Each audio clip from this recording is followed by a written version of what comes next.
So I like to take time today and encourage all of you about how we can actually be joyful even we go through pain, suffering and sorrow. How we can focus on God alone even the circumstance hit us so bad. I want to share a story, actually book of Acts, and then the second story is story of Daniel's.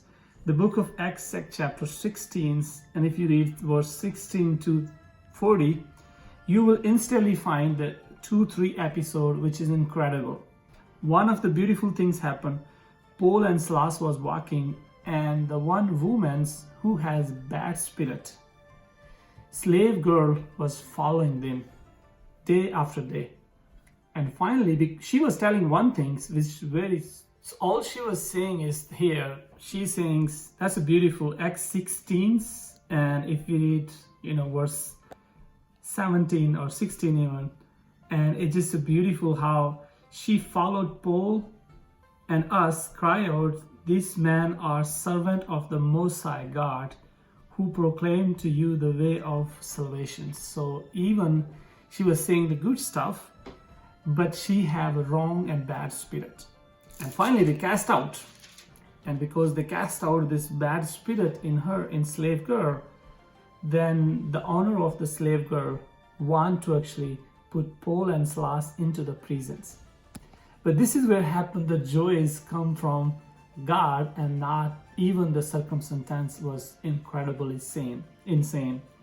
25, about midnight, Paul and Silas were praying and singing hymn to God, and the prisoner were listening to them. And suddenly there was a great earthquake, so that the foundation of the prison were shaken, and immediately all the doors were opened and everyone's binds were unfastened. When the jailers woke and saw the prison's doors were open, he drew his sword and was about to kill himself, supposing that the prisoner had escaped. But Paul cried with a loud voice, basically saying, "Stop! Do not harm yourself, for we are all here." Wow. And then jailer recognized instantly, if you read continues, jailer recognized instantly that these people are from God, from Jesus. So he says, "What must I do to be saved?" So jailer took them home, and then because they was beaten, he bind their wound is right there. So he's put oils on their wounds, and immediately same day, same night, they baptize and then they eat the food. What we can learn in this story is the joy is only belong to God, and he brings joy in our heart. Second story I want to share is the book of Daniel chapter 6. And if you look at the book of Daniel chapter 6, and it's a beautiful story. Now Daniel, when he went actually the lion dens, he did not learn there how to pray. He was already 3 times a day worshiping God and crying out before God. And then when he went to the lion's den, he was extremely peaceful, joyful, and he has no problem. Paul and Silas, they did not learn the prayer in the prisons. They was already worshiping God and enjoying and worshiping Jesus.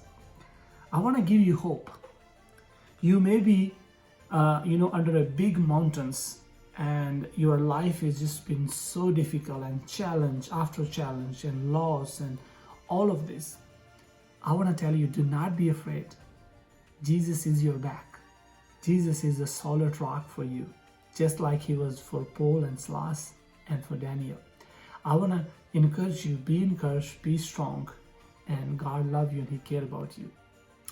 I hope you like this video and enjoy, and I'm praying for you. Be joyful because of Jesus. Bye.